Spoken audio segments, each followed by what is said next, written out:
summit. So, Parthiv, is this a coaching program? What is this? Yes and no. First of all, good evening from Washington, D.C. Good morning to Australia. My name is Parthiv Shah. I'm from elaunches.com. And we are talking on this lovely my Friday night, your Saturday morning. And we are going to talk about your Everest journey, right? Shaukat, I'm not a coach. I'm a player. See, I don't teach you how to do what needs to be done. I do it for you. That's my business. So I depend on coaches who coach other people how to do what to do. I have them teach me how to do it for me, my business, and for my clients. Okay. So this slide that you see, let me turn on this slider. This slide that you see talks about your Everest journey. If you Google Infusionsoft Everest, this is the diagram you will see, except instead of eLaunchers logo, you will see Infusionsoft logo. So there is a mastermind program. Back in the day, it used to be owned by Infusionsoft, and CEO of Infusionsoft, Clayton Mask, used to run it. Brett Gilliland was in charge of that program. I learned this concept from Brett and Clayton, them guys, in 2014. I'm telling you, Shaukat, this was a life-changing phenomenon that came into my life. Okay. Now, I'm spending a lot of money on education and learning and studying, right? This is the best $10,000 I ever spent on a program. I got more value out of Infusionsoft's Elite Forum than any other 10,000 I spent anywhere else, and that includes I got more out of Elite Forum than I got out of my MBA. Just think about that. So in the next 10-20 minutes, I'm going to share with you what I learned from this program. Okay. But first, we got to give credit where the credit is due. This is not my concept. I got this from Elite Forum. And if you want to learn more about it, you go to the Elite Forum website. And their website now is growwithelite.com. GROW, growwithelite.com. And tell Brett I sent you, and they'll give you a little goodie and gift. Now that the commercial is out of the way, let's dive in, okay? Let's go. So, how do you grow your business? How do you know where you are, where you want to be? And if you don't know where you are and where you want to be, how would you know what the journey is going to look like? Shaukat, have you ever been to US? Nope. Would you like to? Not while Trump is there. It doesn't matter. Future base. Would you like to come here? So It would be nice to visit you and some of my cousins. If you come here, I hear good things. My brother-in-law used to live in Minnesota. My sister used to live there at one stage. Okay. So, how would you go about coming here? From Brisbane, you got to go to what? Maybe Sydney? Not necessarily. I'm pretty sure there's some flights directly, or there might be stopovers along the way in different countries. Yeah, so you would go maybe from Brisbane to India, from India to Washington, D.C., or Brisbane to Europe, and Europe to Washington, D.C., or you might come from Pacific, you might go from Brisbane to Hawaii, Hawaii to California, and from California to Washington, D.C., right?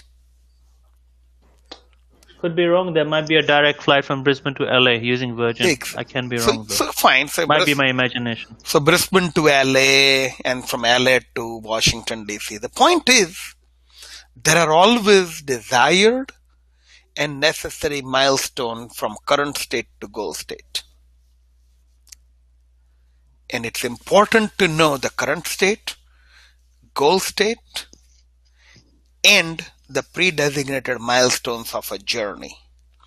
That's what this Everest journey is all about. So 10 parts of it. I got like 2 minutes on a part, so let's move on. Okay.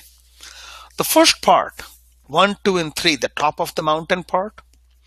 This is what they say is your vision board. You start with your purpose. Why? 100 years from now, what will be true about you? My purpose is to help small business compete against their larger rival with deeper pockets. I am an evangelist who helps the little guy win. I can't level the playing field, so I give an unfair advantage to the little guy. In a battle for market share, I represent the little guy. And that means my techniques and my way of life and my philosophy and my theory is guerrilla marketing, guerrilla warfare, focus on direct response marketing as opposed to branding, rationing resources, and so on and so forth. So that's my purpose, right? Number 2 is your core mission. In qualitatively and quantitatively speaking, 3 to 5 years from now, where would you like to be for you to be satisfied with your progress? And this concept isn't new. I mean, Dan Sullivan talks about it in Strategic Coach. A whole bunch of books are written. Where would you look on Vision Board? The concept isn't new. What is powerful is how you go the 1, 2, 3, 4, 5, 6, 7, 8, 9, and 10. That is what I fell in love with. That's what I loved about this Elite Forum program that I bought in 2014. Okay. So the mission. My mission is to go from $250,000 a quarter to $250,000 a month in 3 to 4 years. Number 3 is my core values. Okay. Core values are the rules of engagement for your business. This is the hill that you're willing to die on. This is the yes, yes, the no, no, and this is the way we roll. You need to have 3 to 5 core values. No less than 3, no more than 5.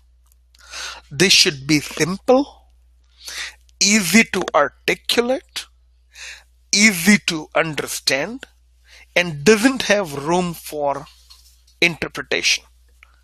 You will either you are all in, or it's not for you, you are out. For example, one of my core values is speak the truth. Speak the truth, no matter what the consequences. Think about that, right? If that is the code, that is the culture of your business, that means, the foundation of it is Alan Mulally's framework of the data will set you free, and the business review process, and don't shoot the messenger. But the bottom line is, speak the truth no matter what the consequence. When you install this in the life of your employees, your vendors' employees, your client's employees, and other vendors your client is hiring, what happens is truth, the actual data, gives you the freedom to eloquently share your problems and ask for help because no one's judging you. There is this whole culture of truth. You mean we celebrate the red? Someone raised their hand saying, I have a problem, we all jump in and help. Just one little thing, we speak the truth no matter what the consequence. Just think about how impactful that can be. Now, everyone has their own rules of engagement, philosophies. You can't share it. This is not a marketing brochure. This is an internal culture code diagram. This is how you roll. It is a articulation of the truth about you as you understand it today. So don't worry about impressing anybody.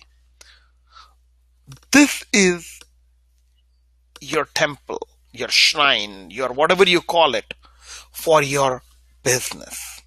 Okay? Got it? Do you understand the 1, 2, and 3? Can I move on to 4, 5, and 6 now? Actually, I think I was on mute. Yes, Okay. go Good. ahead. That makes sense. Good. Okay. So now let's go to the bottom of the mountain. 4, 5, and 6. Right? 4 is, now that we know who you are, where you are headed, and how you roll, 4 is about your constituency. Who do you wish to serve? You see, segmentation has 2 parts. You got to know who you are, and you got to know who you are for, right? You need to know how you want to serve them, and you want to know how they want to be served. You need to be sure that you know how to serve them that way, and you must be comfortable knowing that the paycheck that comes with it is going to be worth it. If all of this is not lined up, do something else. Because it takes a full alignment of all these facets for you to have a shot at success. It can still fail. But without this alignment of who you are for, how you want to serve, how they want to be served, can you serve them that way, and are you okay with the paycheck serving them that way? You are guaranteed to not succeed. So number 4 is the who, the market. Who do you want to serve?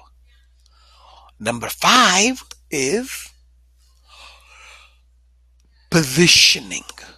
What do you want to be known for and known as? I am known for a turnkey implementation shop. I get things done. I'm a done for you implementer. I am known as Mr. Implementation. That's what I do. I'm not a coach. I'm a player. I don't teach you anything. I work. 3-step process. You pay, I work, you watch. We are an agency, not a coaching company. We're not a training institute. We do stuff. That's my positioning, right? Number 6, brand promise. This is important. See, your market, in order to trigger ascension, retention, and advocacy, and you need all 3. Otherwise, the amount of time and money it takes to land a deal isn't going to be worth it. So you need initial transaction, ascension, meaningful relationship, retention of a relationship for an extended period of time, and advocacy, where they are wired to actively refer you business. Okay. In order to trigger that, you need integrity. And integrity from a data standpoint is made up two things. You do what you say you're going to do, and you better be careful what you say, because everything you say, you must do. So what the brand promise says, what are you willing to say to land a deal?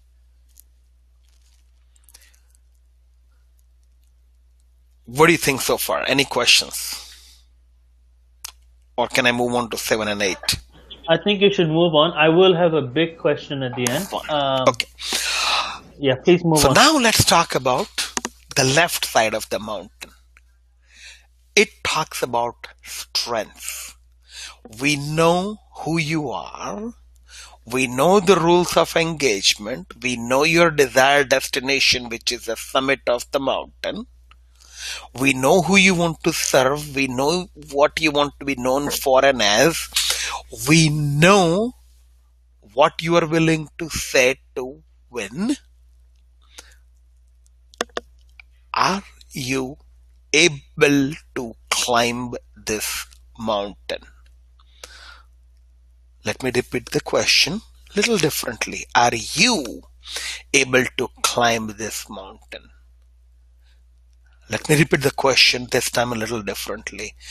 Are you able to climb this mountain? Let me ask the same question again. Are you able to climb this mountain?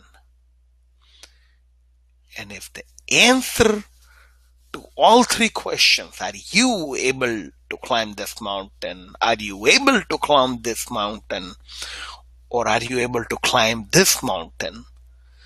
The answer should be resounding yes. You know why? Mountain doesn't care. It is merciless. If you don't belong in the game, you are not coming home alive. So 7 takes an inventory of strength that you have right now. What strength you have that we can leverage? Do you look beautiful? Do you speak well? Are you a good salesperson? Are you really good with your hands? Can you code? Can you design? Can you write? Are you a good mathematician? What strengths do you have? Do you have a lot of money? Do you have a lot of connections? Do you know a lot of people? Are you famous? Are you rich? Are you connected to someone who has connections? What strengths do you have?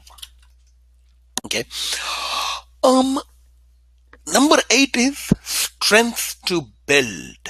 Now, this is different than weakness. Okay. Strengths to build are strengths that you don't have that are critically necessary for you to climb this mountain. This is the strength you need to build. Now, strength to build is different than weakness, because weakness needs to be provided for. If you can't dance, I'm not going to make you a dancer. But if you can't carry your backpack, I'm going to have a problem letting you climb the mountain. So we need to catalog the strengths that you currently have that we can leverage right now, and catalog a set of strengths we are going to build, acquire, or build upon. All right. Any questions on strength? I'll make a statement there, because we have a culture where we try to focus on our weakness or remove our weakness. And I think these 2 points are very important, because when you're in business, you're not supposed to be able to do everything, because then you become the business. You're no longer no longer have a business. The idea is to, as you said, catalog your strength, leverage what you are already extremely strong at, and those where you're not maximizing, it is still a strength, it's not a weakness, you develop it. And those that are weaknesses, you need to decide which weaknesses you need to turn around. You gave the example of carrying your own backpack. But hey, if you have enough money, you can always hire somebody to carry the backpack for you. Or any other weaknesses should be outtasked, outsourced. I mean, think about any businesses, any successful businesses that's actually lasted a very long time. They don't try to be the jack of all trade. Not just that, you can actually change the mountain, right? You can change the mountain. Exactly. You can create your own, a smaller mountain, Yeah. a wider mountain. Yeah. Pick a battle that you can win, right? Maybe start with a hill. Maybe start with the hill. Climb the hill. Yep. So whatever works to begin with, to get that confidence boost. It's not just confidence. It is, look, winning is a must. So pick a battle that you have a shot at winning, where winning will not be insignificant and losing is not going to be embarrassing. So there is a guy, Dr. Michael Porter. Have you heard of him? He's a professor at Harvard University. So he created this diagram. You can Google Dr. Porter's five forces model. Yes, 5 forces model. Yes. So one thing that he talks about is find opportunity that are in an alignment with your strengths, where your weaknesses are irrelevant, and strike there. That's how you improve the odds of winning. You don't have to pick every battle. We are not here to defend the nation. We are here to build a business. We are civilians. Look, when I was in the military, the paradigm was different. As a business owner, I want to go to the ecosystem where I can win without a lot of effort, without a lot of resistance, and without a lot of problems. You see, a lot of people compare business to war. There is a lot written on battle for market share, Pepsi versus Coke, and there is a lot of war analogy. But the reality is, business is not about a fight. Business is about pursuit of prosperity. And Shaukat, you know what is absolutely necessary for pursuit of peace? A pursuit of prosperity? Peace. Peace is absolutely necessary for prosperity. So you need to be at peace as you're climbing the mountain. You need to be at peace with yourself, your staff, your health, your family, your checkbook, your business checkbook, your personal checkbook, your staff, their checkbooks, your clients, their win conditions. Everyone has to be happy. As a business owner, that is the ideal state. If you can't make everybody happy, change your everybody. Sometimes you even have to change your location. The flexibility is there. Right? Yep, exactly. It's, one of the things you talked about, business is not war. It reminds me of the blue ocean theory, right? It's a book, very popular book. Absolutely. Instead of being in the red ocean with the sharks and the bloodbath, go create your own blue ocean. A lot of that comes from borrowing from Yep. other industries, value innovation. So Yep. it's a blue ocean theory. It's a fantastic course. It Yes. changes your thinking because you see your competition as irrelevant. You don't Yes. even see them as competition anymore. Now Exactly. you protect your margins. You get a good price. People love you. You create, rather than fighting for market share, you tap untapped or latent demand. People who want non-customers, who would be customers if some changes are made. But we better continue with this because that's another topic. That's another And I topic. can Yeah. hear my 3.5-year-old screaming outside my door. So if you can hear her, I can hear her. I'm sorry. It's okay. Let's Hey, let she's part of the show. she Okay. she's the ad. So let's go to, are we at 9 and 10? Last two. Let's move on. Okay. So I'm going to